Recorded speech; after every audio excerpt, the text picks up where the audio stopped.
Hello good evening students. और आज अपनी फैक्ट वाली क्लास के अंदर जानेंगे कि ऐसा कौन सा पादप है जिसके पुष्प ऊपर लगते हैं और फल जो है वो नीचे लगते हैं।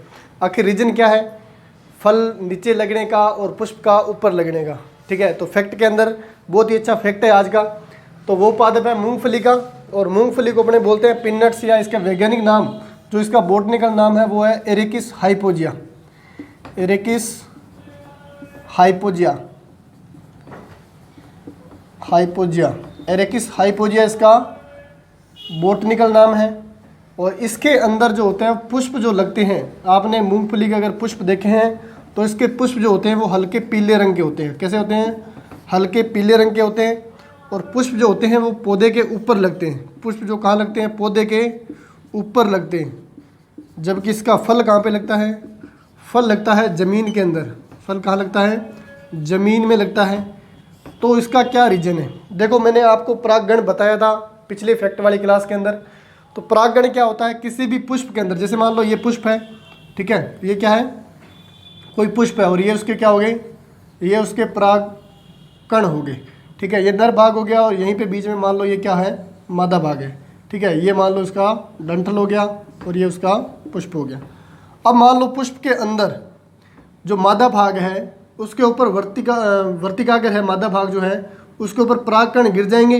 परागकण गिरने के प्रक्रिया को अपने क्या बोलते हैं? परागगण बोलते हैं। इसको क्या बोलते हैं? परागगण।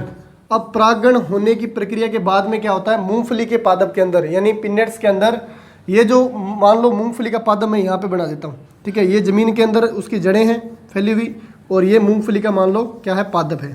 ठीक है, और ये मूंगफली के पादप के यहाँ पे पुष्प लगा हुआ है। तो यहाँ पे जैसे ही परागगण होगा, परागगण होने के बाद में क्या होता है कि पुष्प जो है वो एक कील जैसी संरचना में बदल जाता है। ठीक है, एक जैसे सुई होती है ना, या ये मान लो कि छोटी फली, ठीक है, लेग्यूमिनेसी कुल का है, छोटी फली जैसे पादप, लेग्यूमिनेसी कुल के जैसे पादप होते हैं, फलियों का निर्माण करते हैं, वैसे एक छोटी सी कील जैसी संरचना में या फली जैसी संरचना में बदल जाता है। और इसका रुख जो लटक जाता है किसकी तरफ? जमीन की तरफ। यानी परागगण कहाँ पे हो रहा है? हवा के अंदर हो रहा है। इसका परागगण जमीन में नहीं होता, इसका परागगण होता है हवा में। इसका परागगण कहाँ पे होता है? परागगण, इसका परागगण की प्रक्रिया हवा में यानी पौधे के ऊपर समाप्त होती है पुष्प के अंदर। परागगण करने के बाद में ये जो पुष्प है वो कील जैसी संरचना के अंदर, सुई जैसी संरचना के अंदर बन जाता है। और किधर रुख कर लेगा? जमीन की तरफ रुख कर लेगा। और धीरे धीरे क्या होगा? वो तिखी संरचना जो सुई के समान या फली के समान बनी है वो किस में जाएगी? जमीन के अंदर चली जाएगी। जमीन के अंदर चलने के बाद में वो किस में बदल जाएगी? एक लेयर बना के, और उसके अंदर फलियां लग जाएगी और मूंगफली का निर्माण हो जाएगा। मान लो ये क्या लगी रे? ये तो मूंगफली लग गई। ये क्या लगी? मूंगफली लग गई।